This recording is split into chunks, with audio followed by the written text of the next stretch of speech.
Here's a question that nobody asks, or I find nobody's asking this question. Is champagne a little overrated?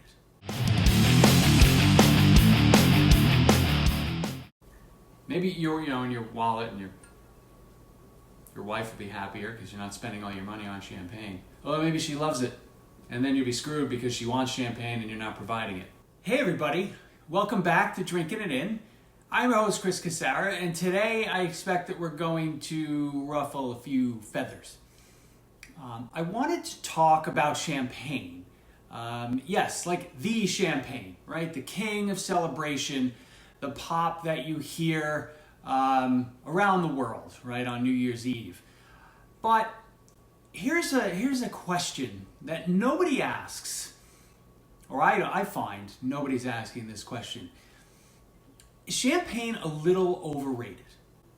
Now, the stock answer when you ask someone what their desert island wine would be, every sommelier, wine expert, anybody who has a platform, they seem to say, oh, of course, it's champagne. But, I wonder if they really believe that, or they're afraid of kind of saying something else. Like perhaps I would say it would be Grand Cru Beaujolais. I want an unlimited supply of that. But I think people they're more afraid of being ridiculed for saying something else. And that's what sort of, I guess, fosters this groupthink. Now, don't get me wrong. I like champagne. I would say I love it, right? I do respect it. I love drinking it. Because of the price, I don't drink a lot of it. The process that it takes to make champagne is insane, right? It's hard work.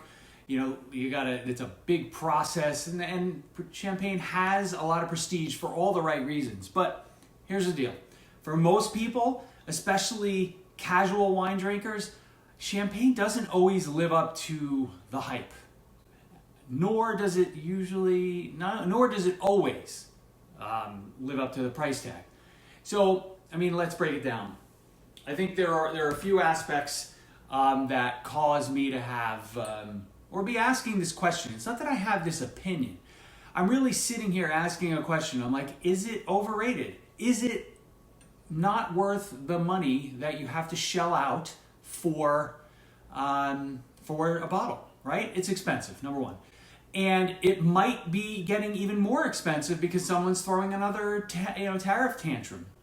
You're often paying a minimum of $60, and sometimes hundreds of dollars for the champagne. And yes, part of that is the labor, the process, the method champenois, the super labor-intensive traditional method fermentation, as we've mentioned, right? You've got to riddle the bottles, turn them, and explode out the dead yeast and so forth. But a huge chunk of the price is simply due to prestige and brand. Now, that's how a lot of things work in our world, right? And I'm okay with, certain brands. Right?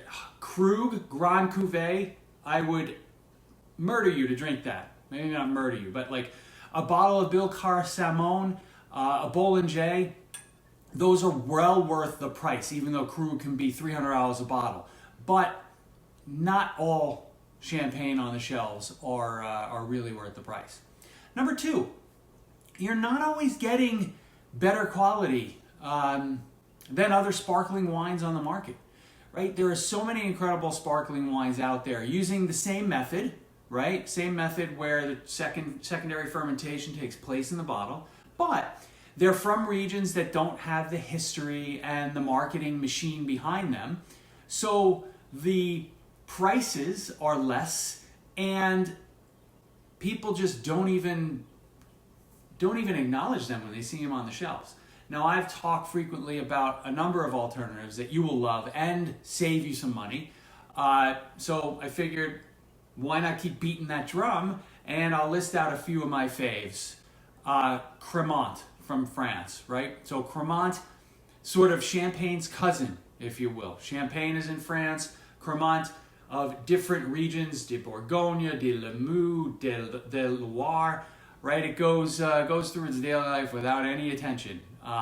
Made, again, like I said, made in the same method and usually with local grapes. So your Cremant de Bourgogne, maybe made out of, Chardonnay and maybe an Aligote. Cremant d'Alsace, right? Those are fantastic wines, and they usually are, again, $20 to $30, and they over deliver for that price. So keep that in mind. Another alternative that I love, Cava from Spain, right? It's made in the traditional method, usually much more affordable because I think there are two things here. Number one, Spanish wine tends to be more reasonable, and I think Cava has gotten a bad rap because there's a lot of cheap, lower market versions, but the good ones, and even ones that maybe only $20, right? They can be toasty, nutty, have a lot of structure, and again, a super value.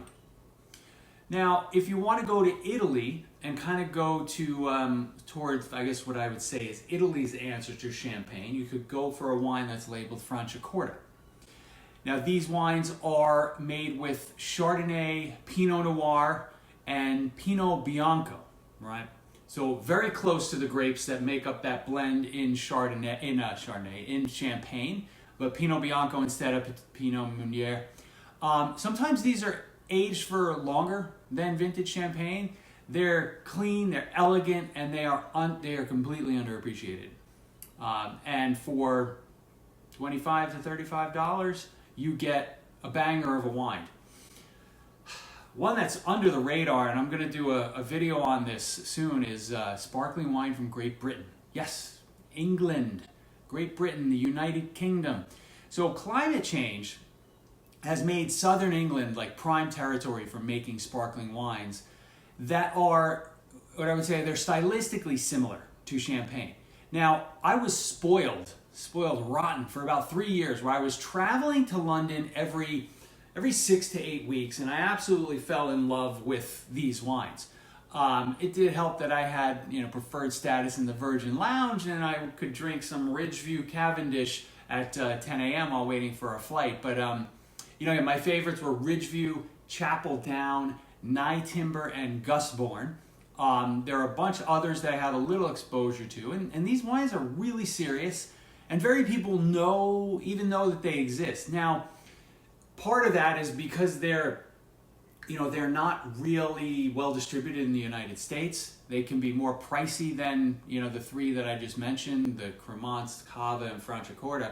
But if tariffs impact Champagne and all of those alternatives significantly, then I'm going to be going around and buying whatever UK sparklers I can find, because they're going to be thought of as an amazing value for the wines that are out there.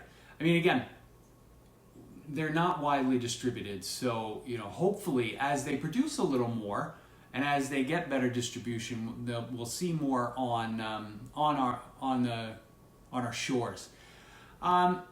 Number three, I guess I feel like Champagne can sometimes feel pretentious, and I say that because all of the wine influencers laugh when asked about their desert island wine. All sommeliers, will say, "Oh, of course, my favorite wine is Champagne," and they make you feel like you're supposed to think that same way, and that you're supposed to like the wine because it's Champagne, and that you don't have a right to,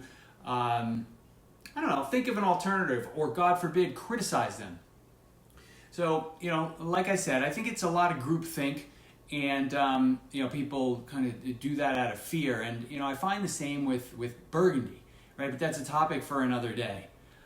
So, in the end, right, is Champagne, is Champagne not worthy of your dollars? No, not at all. Is it a scam? Absolutely not. Does it not deserve high praise? No, it absolutely deserves high praise. But is it overrated in some cases? And I would say, I'm going to conclude yes. Because I don't think you always get what you pay for. Now, there's a whole sparkling wine universe out there. I'm always asking you or advising you to try something new, because you just might find that your next favorite bottle of sparkling wine isn't from Champagne. And wouldn't that be a cool thing? Maybe in your wallet, and your wife will be happier because you're not spending all your money on champagne. Or maybe she loves it, and then you'll be screwed because she wants champagne and you're not providing it. Well, hopefully you liked. I'm gonna say you liked this video. It's a bit of a rant, but it's a little bit of a reality check. I don't know. Hopefully you've gotten some. This episode is making you think a little bit. I'd encourage you to hit that like, subscribe button for more, wine wisdom, and drop a comment. I'd love to know what your thoughts are on Champagne, and what your favorite sparkling wine is. Is it Champagne? Are you sitting here saying this guy is just out of his mind? Or is your favorite sparkler something else, and something else that we all should be exploring? Thanks so much for joining, and I'm going to cheers you with some coffee, because I'm not drinking anything right now, but cheers!